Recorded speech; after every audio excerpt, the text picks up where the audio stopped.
Calaroga Shark Media.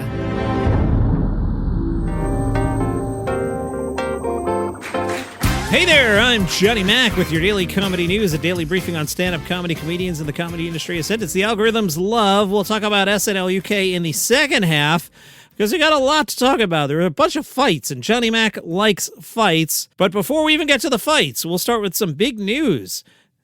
The roast of Kevin Hart will be part of the Netflix Comedy Festival, and the host will be Shane Gillis. Do I have your attention? Yeah. Live on Netflix. 8 p.m. Eastern, Sunday, May 10th. It's in L.A., so 5 L.A. time. I'm thinking about going out there, but if I go out there, I also want to see Flight of the Conchords, which is at the exact same time. Plus, the airports are a mess. I might just stay home. I digress. Hosted by Shane Gillis. May 10th is the final night of the Netflix is a Joke Festival. It'll be at the Kia Forum in L.A. Now, there's a lot of heavy hitters in town for the festival, plus it's L.A. to begin with. I can't imagine somebody like Nikki Glaser won't do it or Tony Hinchcliffe again. It'll probably be the same people. And I'll remind you, at the roast of Tom Brady, Kevin Hart was really good. So when he gets his shot, he's going to bring it back. I'm really looking forward to that. That's May 10th. Meanwhile, and this story is ridiculous, Kevin Hart had to break up a fight between Logan Paul and Rob Gronkowski. Now, before we get into the story, just picture the sizes of those three gentlemen. You see, a few weeks back, Logan Paul was getting into it with Tom Brady. Tom Brady had questioned Logan Paul's athleticism compared to the top NFL players. Tom Brady called Logan Paul's stuff cute, but stated football is real competition. Then, a few days after that, Tom Brady escalated things. Brady was talking with Rob Gronkowski and called Logan Paul the B word, which I assume rhymes with witch. Gronkowski said, if Logan Paul wants a piece of me, I'm down. Throw it down on the field at the flag football thingy. I'll whoop his bleep. Logan Paul said, I'm going to beat your bleep, and then I'm going to beat all your brother's bleep. Kevin Hart had to step in and urge the two to save it for the field. Team USA football 43, NFL guys 16. Meanwhile, this story is cracking me up. Have you seen The Lion King? Well, the composer and performer of the iconic chant In the Circle of Life from The Lion King is suing a comedian over a viral podcast comment about the song.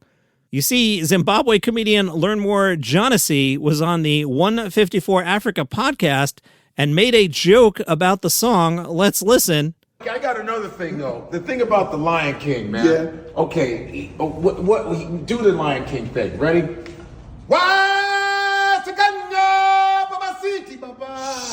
Can you do it proper way? I don't think he's doing it right. Ready?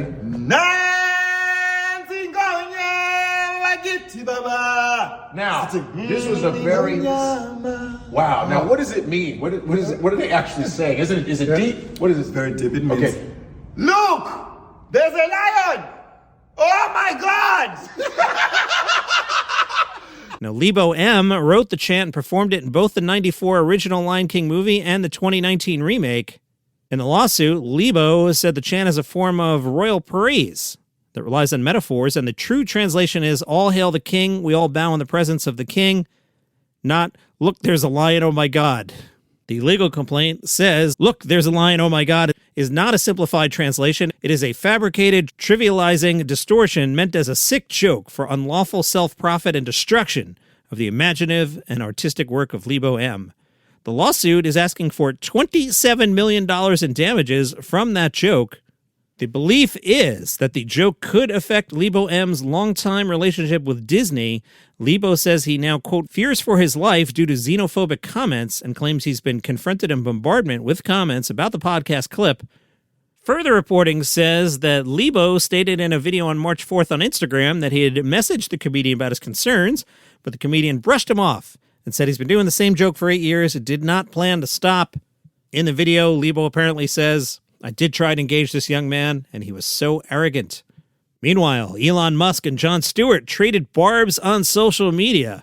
Jon Stewart on The Daily Show apparently said that Elon Musk has pushed this idea that undocumented non-citizen voting is rampant. It is sowing the seeds of our destruction, and we cannot do it. The irony of it all is because this guy's platform, this guy's algorithm, which he's in charge of, he's a far more relevant actor in the warping of our democracy through his money and his algorithm than any measure of undocumented non-citizen voting will ever be. Stewart continued, what his argument, and I think his people's argument would be, is now that we're getting uncensored material, now that First Amendment has primacy, people move to the right because they learn the truth, but the truth is that algorithm incentivizes the misinformation from the right, and he designs it.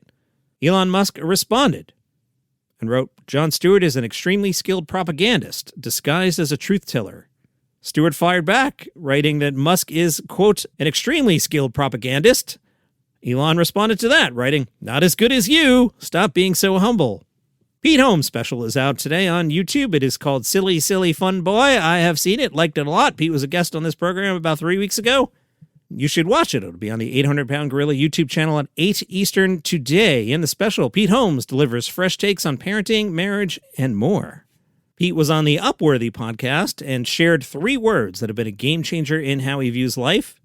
Host Dan Harris asked about his mantra, yes, yes, thank you, and Pete Holmes corrected him, saying it's only 3 words. It's yes, thank you.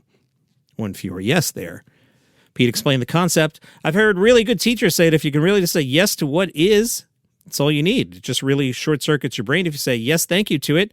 And I mean almost instantly. Flight is delayed. Yes, thank you. It's so weird. That's why it works. Everything, attraction and aversion, right? So aversion is just charging it all with this push, like a basketball underwater. You're giving it all the energy. When you just go, yeah, it's as if it's what you wanted. Then you realize you're at an airport. You'll be in an hour later. Pete had this discussion before this weekend. I'd be curious to see how Pete feels about a 6-hour TSA line. Pete said, you'll be in an hour later. It can just be a clean breath and a recognition that you're alive. Maybe you see the sun coming through the window, and maybe you realize that people used to die in covered wagons on the journey you're about to take in 4 hours. But it can really be way less than that, really, not debating with the bad feeling, just saying, yes, thank you to it. That's been one of the most powerful things in my life. He does have a point there. When I went to Australia and my kids were like, oh, the flight's really long. I'm like, it used to take 74 days to get to Australia. I looked up the number. It was some number like 70-something. So, yes, Pete Holmes is correct. Did you watch Saturday Night Live UK? Now, a lot of us were excited about it, and Peacock had been like, yeah, it's going to be on next day, and by next day, they apparently meant after 9 p.m. Eastern Sunday night. A lot of us got up on Sunday. We're like, I'm going to watch this. Wasn't up in the afternoon. I was like, I'm going to watch this. Wasn't up. So I finally went to YouTube. So I saw clips. I've seen the opening sketch, Tina's monologue, a piece of Weekend Update, which I'm going to play for you, and a sketch about the Last Supper that I liked a lot that had an awesome impression of Princess Diana that I can't get enough of. So I haven't seen the whole thing, and I definitely haven't seen it in order. Thanks, Peacock. You're going to make me do bad things on the internet next week. Tina Fey joked in her monologue, why do a UK version of SNL? Well, like so many large-scale American operations these days, no one really knows why. Great joke. The stage has more of a bar aesthetic than the American version. The stage is also positioned in a way where the audience is seated to the left and right of the host, not just in front of them. In Weekend Update, they made fun of former Prince Andrew, which was good content for me because I also write for the Palace Intrigue podcast where we cover the royal family 7 days a week. So I pulled this audio. Let's listen. Renovations to Andrew Mountbatten Windsor's new home, Marsh Farm, have been taking place over the last month, including the installation of Sky TV. So, if you're watching, Andrew, hello! You're not going to like this next bit. Also, I'm older than I look.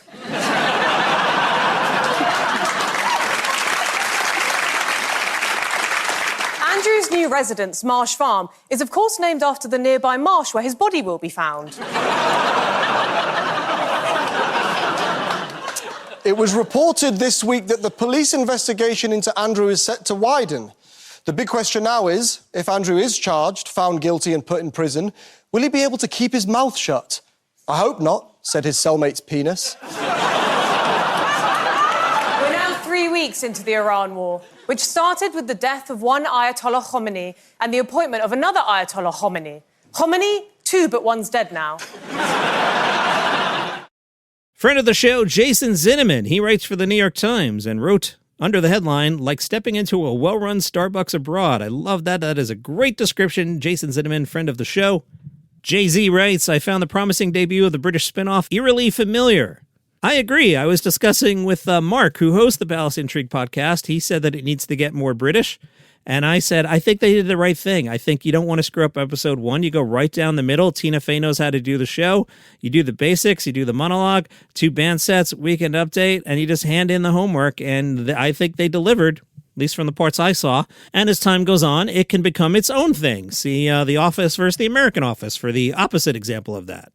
Jason writes, you can detect Lorne Michaels' fingerprints in the more obscure conventions, such as celebrities in the audience asking questions of the host.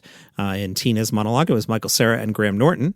And saving the most subtle comedy for the pre-tape bits and the edgiest for Weekend Update. From an American perspective, watching SNL UK is like stepping into a well-run Starbucks in a foreign country, comforting and recognizable, with the few departures from the norm magnified. There was none more dramatic in this case than the presence of cursing, which can be a crutch or a useful comedic tool. Tina Fey, turns out, can juice a joke with a hard consonant. Yeah, some F-bombs. I didn't like the F-bombs. I mean, I don't really care. I've been known to use one or two, especially when driving. If you've ever seen Dennis Moves to the Suburbs episode of It's Always Sunny in Philadelphia, I'm Dennis. Merge, come on, you got to seize the goddamn gap. People are so goddamn inefficient. Oh, god damn it! Variety wrote, thankfully, SNL UK largely took the basics of what makes the US version successful, sketch comedy, rotating guest hosts, and the unpredictability of live television, and left the Brits to it. But they say the weakest part of SNL UK was the SNL part. Their commentary is that Tina Fey was in it so much, she has such a presence and had so many lines that resulted in fewer opportunities for us to get to know the new British players, who were the reason we're supposed to be tuning in the first place. They add, I think this gets to the heart of an issue SNL UK has. Who is this for? The set looks American, the pacing feels American, and the fact that it lasted 75 minutes when British audiences usually love their comedy no longer than 60 because we're tired, feels awfully American. At times, watching this felt like visiting a branch of Five Guys. It's fine, but it's not like eating in America. If the show's just to celebrate a U.S. institution that a large proportion of Brits have never tuned into and won't, apart from a few viral clips after the initial hype dies down, it'll fall flat in its face. SNL UK has added 2 more episodes to the run, so we'll get 8 episodes, not 6. Jamie Dornan hosts this week, musical guest Wolf Alice. Apparently, the President of the United States liked SNL UK. He posted the opening sketch. In the sketch, the Prime Minister receives a call from Trump and winds up cowering to the U.S. President. Apparently, Trump liked that. He shared it on Truth Social. Meanwhile, in Germany, they're making their own version of After Midnight, this one called Neo Social Club. Late Nighter tells us Neo Social Club will look instantly familiar, almost eerily so. This version hosted by Laura Larson, a podcaster and digital creator, not a stand-up comic. Larson doles out points not for correct answers, but for originality, rewarding the quickest, funniest reactions over anything resembling accuracy. Neo Social Club is a weekly show and runs at 10:15 p.m. Out today, a new special by Shelly Belly, real name Michelle Ryder. Shelly Belly, Southern comedian, her debut special, Don't You Judge Me, is out today, filmed last fall in front of a sold-out crowd at Pickens Performing Arts Center in Liberty, South Carolina. Shelly Belly dishes out Southern charm and no-filter tales of marriage. It's distributed by Comedy Dynamics. It'll be on places like Prime, Apple, Google Play, Vimeo, YouTube. She'll be part of the Nashville Comedy Festival on April 15th. And that is your comedy news for today. Oh, Comedy Survivor. Ooh, boy, I checked. Leslie Jones might be in trouble. So if you want Leslie Jones out, you can pile on. And if you don't want Leslie Jones out, you might want to get an alliance going because the anti-Leslie people were quick to get things going. Comedy Survivor, what you do is you go to the Daily Comedy News podcast group.